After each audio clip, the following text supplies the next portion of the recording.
Hey guys, it's Wildcat 6305 coming at you from Ike's Treehouse out in Augusta, Georgia. Um, got a just want to show what my latest project I'm working on right now is. I decided to make coastal guns. Really getting the cart before the horse. Really haven't came up with a rule for it.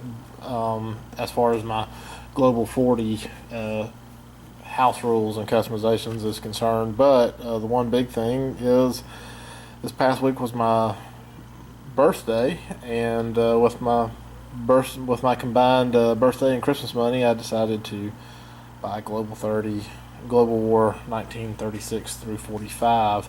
So that is in the mail, and so got that coming to me.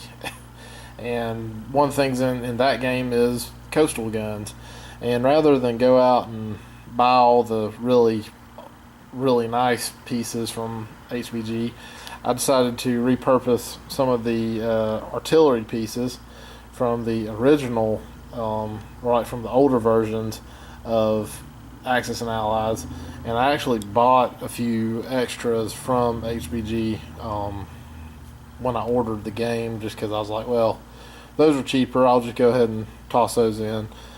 Too. So this is the finished product here, and you can see simply I just cut the gun off level there, and then I just took my super glue and super glued them. So as far as him sitting flat, so he's pointing out like guarding the coast now rather than pointing up in the air guarding the sky. And all I did, I mean, it was really simple, which you probably don't even need me to show you this part, but so let's see, trying to keep my hand out of the way.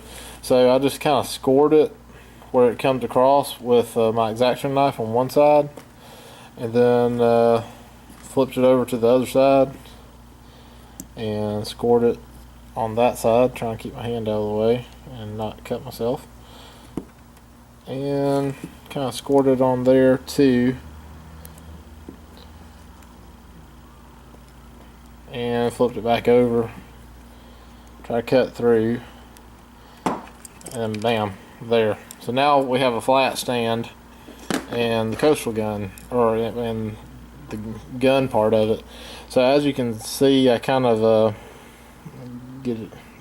drop it there. So you can see it's kind of flat on that one side, and then the the stand, kind of got that rectangle there. So the gun was mounted like that on there, but what I found to do is I just kind of lay some glue on the gun and then mount it over that square to kind of help rest it, and then just let it sit there and it dries. And this is the finished product.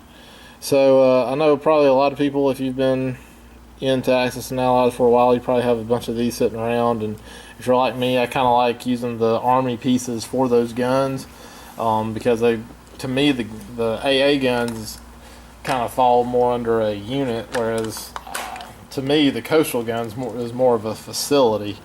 So I'm okay having the gray for I'm okay having neutral colors on my facilities, but if it's a unit, I want those to be the army, the nation color. But that's just kind of my personal preference. As I've said a lot for a while now, I'm not smart enough to play with painted pieces like the great artwork and wizardry of Sire Blood and Detroit and all, and even Big E. Those pieces are just, yeah, they're cool, but I'm not smart enough to play with those. So anyways, so yeah, this is what I was wanting to show you, just a real quick video. Like I said, I know some people may want coastal guns. I'm still developing the rule of how I want to implement this into my G40. I'm thinking pretty much stripping out the rule from Global War 1936, and but I may make it more of a facility than a unit per se. But if you like, subscribe.